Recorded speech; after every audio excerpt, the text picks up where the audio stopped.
क्या उस अधिकारी को, महिला अधिकारी को गिड़गिड़ाते हुए और रहम की भीख मांगते हुए देखकर सरकार में बैठे लोगों को लगा कि वो अधिकारी भीख मांग रही है, या वाकई पूरा सिस्टम गिड़गिड़ा रहा था वहां पर? क्या आपको पहला आभास हुआ? नहीं, हम लोग उसको चुनौती के रूप में लेते हैं। दुर्भाग्यपूर्ण घटना है, जब तस्वीरें सामने आई तो हर किसी का मन व्यथित हो उठता है। सरकार इसको चुनौती के रूप में लेती है और हमने साफ तौर पर कहा है कि जो कोई भी कानून तोड़ेगा हम उसकी कमर तोड़ देंगे।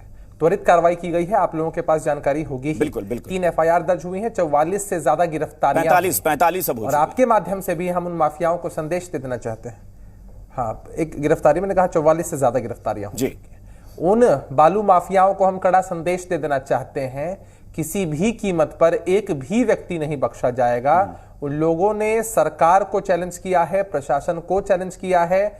अधिकारी जो होते हैं वो सरकार और प्रशासन के नुमाइंदे के रूप में काम करते हैं। अभी कुछ समय पहले 4 बजे के लगभग हम सभी प्रवक्तागण मीडिया के साथियों से इस पूरे मसले पर रूबरू भी हुए हैं। कहीं भी इस तरह की घटनाएं घटती है, मैं छोटे आंकड़े आपके सामने पेश कर दूं। सरकार का इकबाल इन चीजों को लेकर एकदम बुलंद है। 1/4/2022 से लेकर 31/3/2022 तक अभी तक इस पूरे प्रकरण में हम लोगों ने 299 करोड़ रुपए की वसूली की है।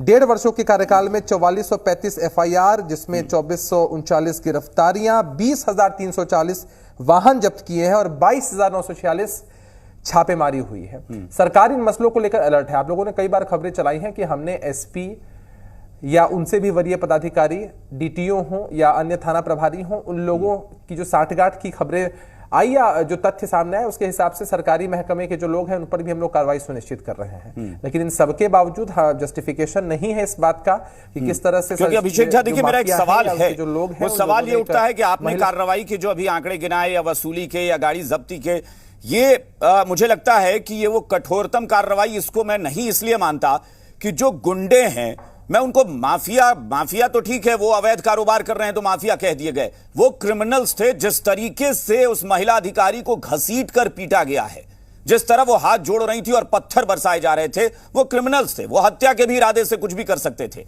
सवाल ये उठता है कि कार्रवाई ऐसी हो ना कि फिर दिल दहल जाए उनका भी। मैं नहीं कहता कि आप गोली मार दीजिए, लेकिन कार्रवाई वैसी ही हो कि उसे पता हो कि किसी के बाल पकड़कर घसीट कर पत्थर से लहूलुहान करने का अंजाम क्या होता है। अभिषेक जी, मैं आपकी संवेदनाओं को समझ सकता हूं, और अगर आप इंडिविजुअली किसी भी नागरिक से पूछेंगे तो इस दृश्य को देखने के बाद हर किसी की मंशा यही होगी, कठोरतम कार्रवाई होनी चाहिए। कार्रवाई जो भी होती है वो कानून के हिसाब से होती है। पुलिस के लोगों ने ऐसे सभी लोगों को आइडेंटिफाई कर लिया है, उनकी गिरफ्तारियां हो चुकी है, कोर्ट के सामने पेश होंगे। सरकार मजबूती से अपना पक्ष रखेगी, कठोरतम कार्रवाई होगी, कारावास मिलेगा, हर प्रकार का दंड मिलेगा।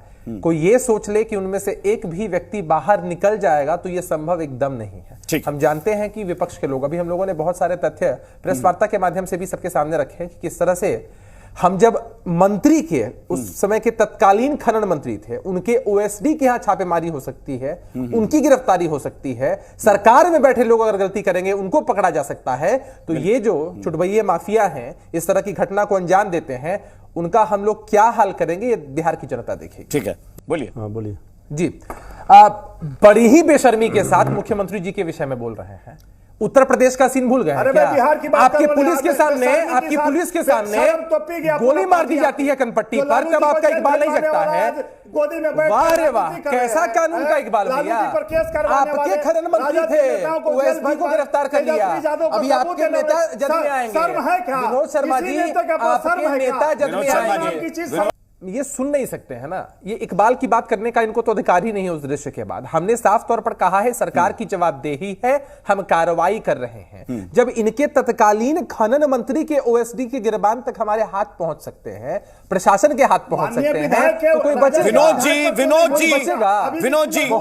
मिनट सुनिए। विनोद, ठीक है भाई, देखिए, आप OSD को पकड़े या किसी को पकड़े, वो भी आपके साथ सरकार में बने हुए थे, आप भी उनके साथ सरकार चला रहे थे।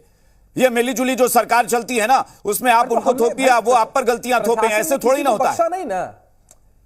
अच्छा, एक छोटा उदाहरण है, व्यक्तिगत टिप्पणी के रूप में इसको मत लीजिए, लेकिन जो सामने है पब्लिक डोमेन। नहीं, मैं वही कह रहा हूं कि जब OSD पकड़े गए तो आपको तत्काल मंत्री पर कार्रवाई कर देनी चाहिए थी कि भाई आप कैसे, आपके OSD हैं कि अवैध खनन के मामले में उनका संलिप्तता है, उनकी कोई साक्ष्य मिलते तो मंत्री पर भी कार्रवाई होती है। बस देखिए, मुख्यमंत्री जी ने कोई एक बार अपराध को लेकर बयान तो दिया नहीं है।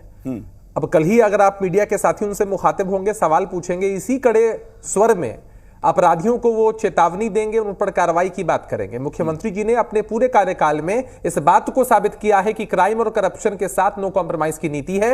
अपराधियों के मनोबल को हम कभी बढ़ने नहीं दे सकते हैं। ये नीतीश कुमार जी का बिहार है, जहां अपराधियों की जगह जेल के अंदर है, सलाखों के पीछे है। चाहे कोई कितना भी बड़ा खुद को क्यों ना समझ ले, कोई खुद को किसी पार्टी से संपोषित क्यों ना समझ ले, इस मुगालते में न रहे कि वो बच जाएगा। जो घटना घटी है दुर्भाग्यपूर्ण है, सरकार के लिए चुनौती है। मैं फिर कह रहा हूं, मैं फिर कह रहा हूं, आप देखिएगा कि किसी भी पार्टी का हो, किसी भी पार्टी का हो अभिषेक झा, बस सबूत के साथ पकड़िए और उस दिन फिर हमें डिबेट का मौका दीजिए। फिर हम देखिए उस पार्टी का आप लाइए प्रमाण के साथ कौन सी पार्टी का व्यक्ति।